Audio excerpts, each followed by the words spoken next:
जी महाराज। सभी महाबली राक्षसों, सेना नायकों और मंत्रियों को सभागार में उपस्थित होने का आदेश दो। जी महाराज। बस बहुत हुआ, अब मैं दिखाऊंगा सीता को कि राक्षसी शक्तियां क्या कर सकती हैं। माता, महाराज लंकेश ने जो किया वो... तुम चिंता मत करो त्रिजटा। रावण ने जो किया मैं विचलित नहीं हूं उससे। मैं तो स्वामी के लिए चिंतित हूं। कैसी होगी उनकी मनोदशा। आशा है वो सकुशल होंगे।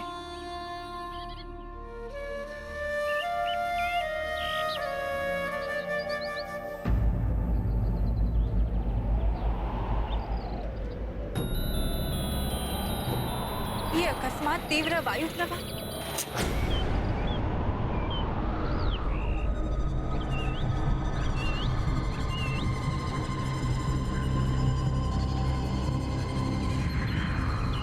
ये रावण कौन सी माया रच रहा है?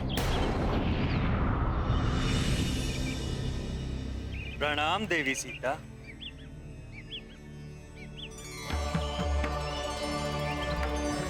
मैं वायुदेव हनुमान ने मुझे ये प्रभु श्री राम की रुद्राक्ष माला लेकर भेजा। देवी, हनुमान ने प्रभु श्री राम का संदेश भी दिया है कि वो सकुशल लंका पहुंच चुके और रावण के साथ युद्ध के लिए तत्परता से उपक्रम में जुटे हुए हैं। शीघ्र ही रावण के वध के पश्चात उनसे आपका मिलन होगा।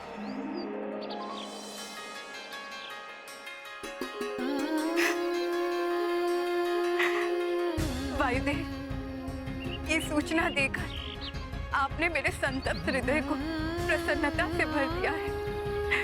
धन्यवाद आपको।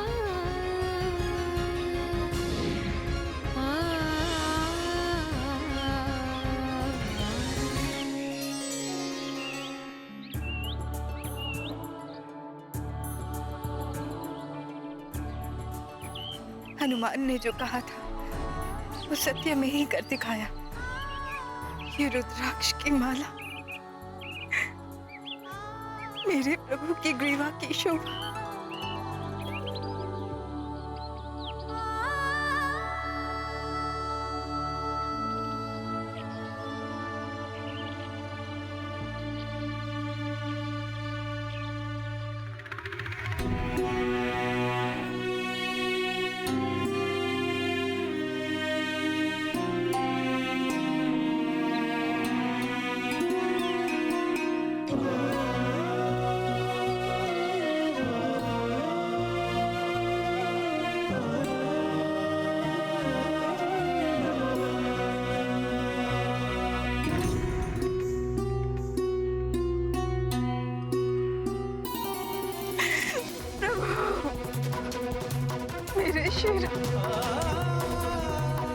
प्रिय सीते, तुम्हारे स्पर्श का आभास हो रहा है मुझे।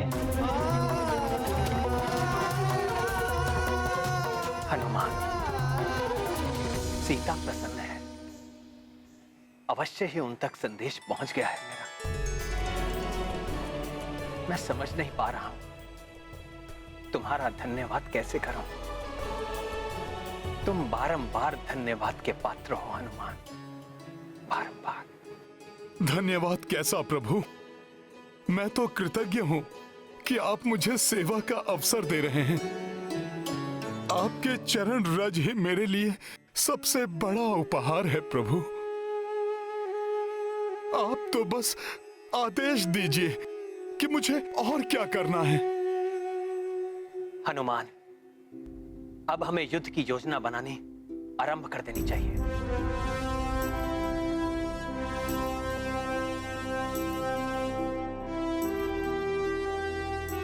युद्ध से पूर्व हमें अपने सैनिकों को उचित स्थान पर नियुक्त करना होगा और ऐसी व्यूह रचना बनानी होगी जिसे शत्रु कहीं से भी ना भेद सके। पिछली बार हमारी अवैध लंका के सुरक्षा चक्र को अनेक स्थानों से भेद कर उस एकमात्र वानर ने लंका में प्रवेश कर लिया था और अब वानरों की पूरी सेना लंका के बाहर खड़ी हुई लंका में प्रवेश करने का प्रयास कर रही है। इसलिए आप सबके साथ रणनीति पर विचार करने से पूर्व हमें लंका की सुरक्षा व्यवस्था को और अधिक सुदृढ़ करना होगा। लंकनी और क्रौंचा की सुरक्षा व्यवस्था उस वानर की शक्ति के सामने असफल सिद्ध हुई। इसलिए अब भ्राता महोदय, आप लंका के मुख्य द्वारों की सुरक्षा व्यवस्था को और अधिक सुदृढ़ करेंगे। भ्राता लंकेश, मैं मुख्य द्वार पर विशाल स्वचालित सुरक्षा यंत्र स्थापित करूंगा जो स्वतः ही शस्त्रों, तीरों एवं आग्नेयास्त्रों की बौछार करने में सक्षम हैं। यही नहीं, मैं ऐसे विषैले राक्षस भी द्वारपाल के रूप में नियुक्त करूंगा वहां जिनके स्पर्श मात्र से ही प्राणी की मृत्यु हो जाए। रावण अपने चारों मुख्य द्वारों की सुरक्षा व्यवस्था और कड़ी कर रहा है। इसीलिए चारों द्वारों पर हमारे महायोद्धा नियुक्त होंगे जो उनका सामना तो करेंगे ही, साथ ही उनकी सुरक्षा व्यवस्था को तोड़ने का भी प्रयास करेंगे। हनुमान, कौन योद्धा कहां नियुक्त होगा ये तुम निश्चित करोगे। लंका के पूर्वी द्वार पर महाबली, युद्धपति, नील, गंधमादन और सुषेण, इनके नेतृत्व में 1 कोटि वानर सेना नियुक्त होगी। युवराज अंगद की कड़ी निगरानी में सेनापति ऋषभ, गवाक्ष, गज, गवय और उनकी 1 कोटि की सेना पश्चिमी द्वार की ओर बढ़ेगी।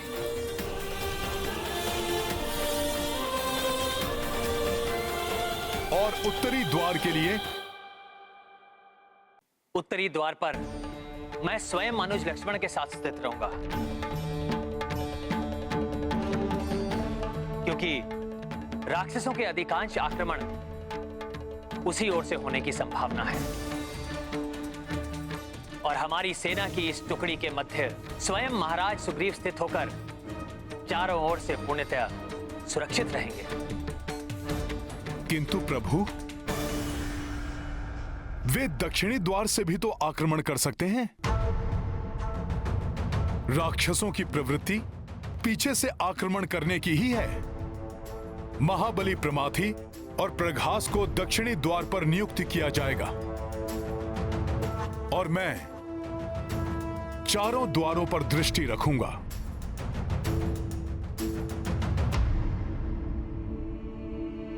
असुर श्री मायासुर, ये धूर्त वानर लंका के चारों द्वारों की ओर बढ़ रहे हैं। उन्हें परकोटों से दूर रखने के लिए आप लंका के चारों द्वारों के बाहर लावा उगलने वाली गहरी खाइयों का निर्माण कीजिए। ऐसा ही होगा लंकेश। यही नहीं, उन खाइयों में मैं भयानक और मायावी जीवों को भर दूंगा।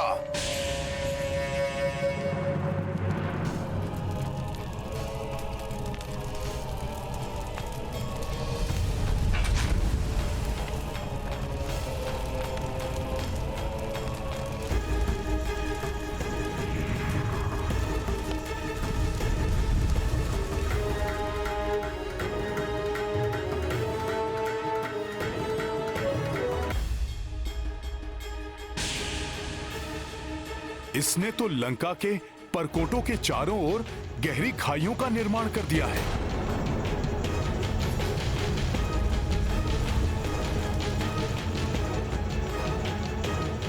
हनुमान, द्वारों के आसपास की ये खाइयां हमारी सेना के लिए बड़ा संकट बन सकती हैं। इनसे बचने के लिए हमें अधिक सावधानी बरतनी होगी। अवश्य प्रभु। लंका के गुप्तचर भी निरीक्षण स्तंभ से हम पर दृष्टि रखे हुए हैं।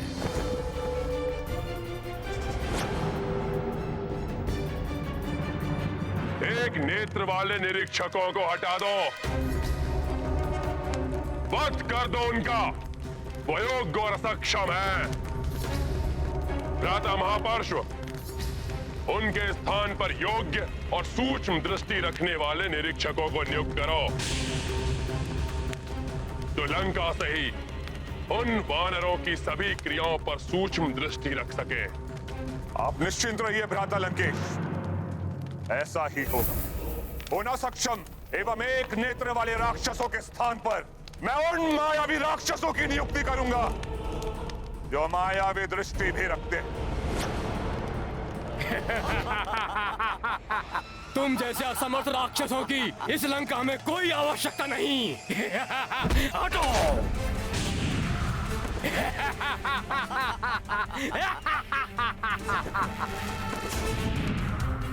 तीक्ष्ण दृष्टि वाले दानव नियुक्त कर दिए हैं निरीक्षण स्तंभ पर।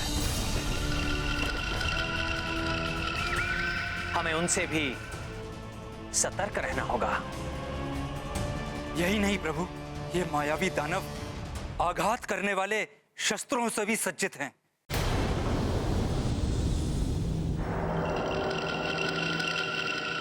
सत्य है विभीषण जी, उन राक्षसों के शस्त्रों में भय उत्पन्न करने वाली मुख्य शक्ति हैं मायावी अस्त्र, उनके विचित्र रथ एवं दानवी वाहन, उनके विभिन्न घुड़सालों में अनेक दानवी अश्व, हथशालों में कई सूंड वाले हाथी भरे पड़े हैं, उनके भूमिगत शस्त्रागारों में विष बूझे तीरों से लेकर अनेक दानवी मायावी अस्त्र, तीक्ष्ण धार वाली खड़क से लेकर तीक्ष्ण शूल तक, सुदृढ़ गदाओं से लेकर वज्र सामान मुसल एवं विकराल ढालों से लेकर महाविनाशक दिव्यास्त्र भरे पड़े हैं। वो सब है उन राक्षस सेना के पास जो शत्रु सेना के अंदर विकराल विनाश मचा सकते हैं, किंतु मैंने उनके मुख्य शस्त्रागार को जलाकर नष्ट कर दिया। सेनापति परास्त, ये तुम्हारा उत्तरदायित्व है कि हमारे अस्त्र शस्त्र और दानवीय अश्वों की संख्या हमारे भूमिगत शस्त्रागारों और घुड़सालों में बढ़ा दी जाए। मैं अभी जाकर अस्त्र निर्माताओं को बड़ी मात्रा में नवीन अस्त्र बनाने का निर्देश देता हूं महाराज, जो उन वानरों के समूह का सहजता से संहार कर सकें। और इसके लिए मैं दानव शिल्पी मयासुर की भी सहायता लूंगा महाराज।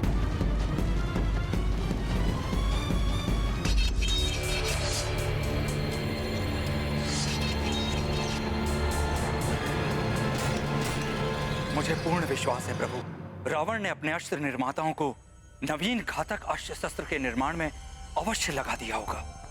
उन महाघातक अस्त्रों को लेकर आपको चिंतित होने की आवश्यकता नहीं है प्रभु।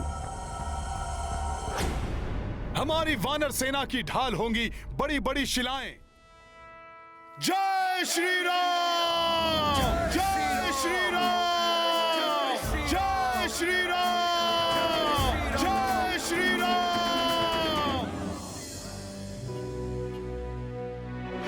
प्रभु, प्रभु हमारी सेना युद्ध के लिए तत्पर और सज्जित है। आप आदेश दीजिए, हमें कब युद्ध की घोषणा करनी है? हम रघुवंशियों का नियम है, हम सीधे युद्ध की घोषणा नहीं करते। युद्ध अंतिम विकल्प है, इसलिए हम रावण के पास पहले अपना शांति दूत भेजेंगे।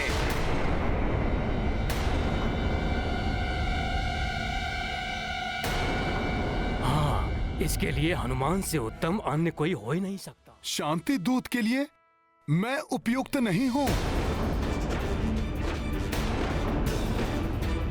मैं तो उनके नेत्रों में किरकिरी के समान हूं। मुझे देखते ही उन राक्षसों को लंका दहन का दृश्य स्मरण हो आएगा प्रभु। रावण अपने पुत्र और महाबली योद्धाओं के संहारक को देखते ही भड़क उठेगा प्रभु। फिर शांति वार्ता कैसे संभव होगी?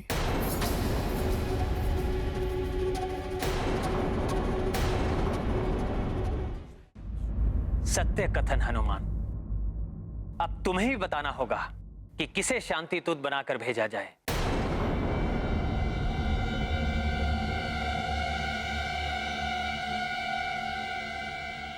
अवसर तो अच्छा है प्रभु की सेवा करने का, किंतु यदि मैं इस कार्य में असफल हो गया तो प्रभु की दृष्टि में हीन हो जाऊंगा मैं।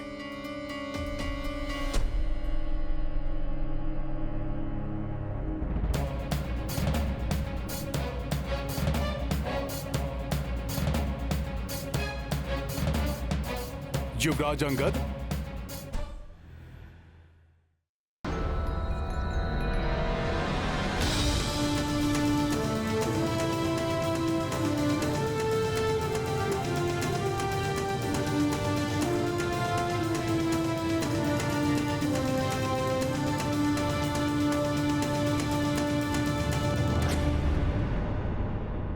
प्रभु। हनुमान जी ने मुझ में पूर्ण आत्मविश्वास जागृत कर दिया है। अब मैं मात्र रावण का ही नहीं, आवश्यकता पड़ी तो इस समस्त लंका का सामना करने के लिए भी तत्पर हूं। उचित है।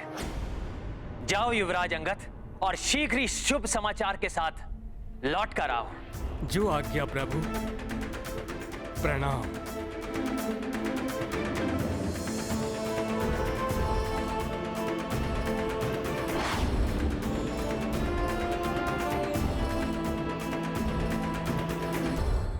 आशा है अंगद कार्य को सफलतापूर्वक संपन्न करेंगे।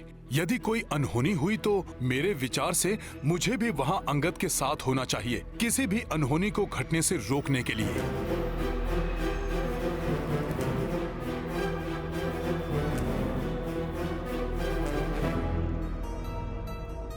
प्रणाम प्रभु।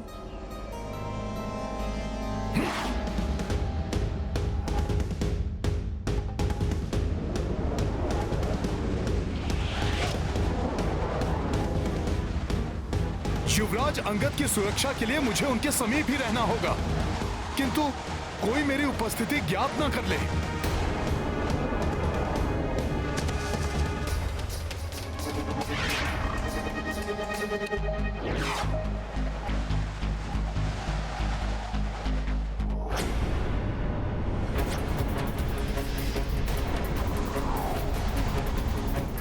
ये वानर हमारे मध्य।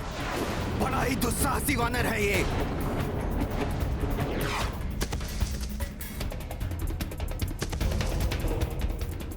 ये राक्षस युवराज अंगद को कोई हानि न पहुंचा दे। वध कर दो इस दुष्ट वानर का। ये राक्षस तो आक्रमण करने वाले हैं।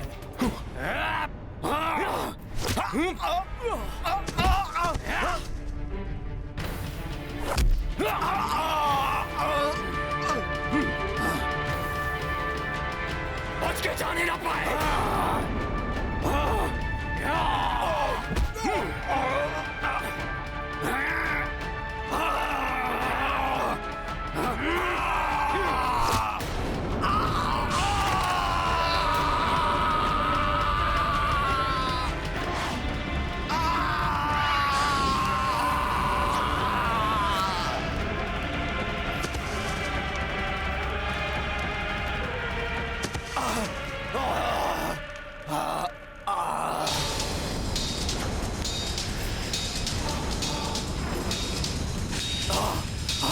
किसने किया इतना बड़ा दुस्साहस?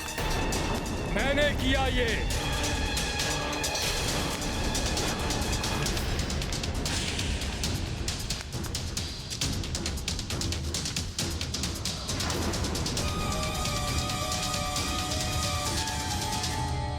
प्रभु श्री राम के दूत ने।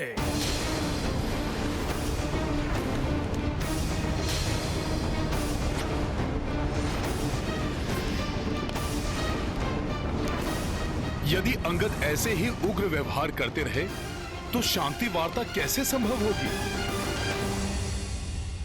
युद्ध से पहले शत्रु को सद्मार्ग पर लौटने का एक अवसर अवश्य देना चाहिए।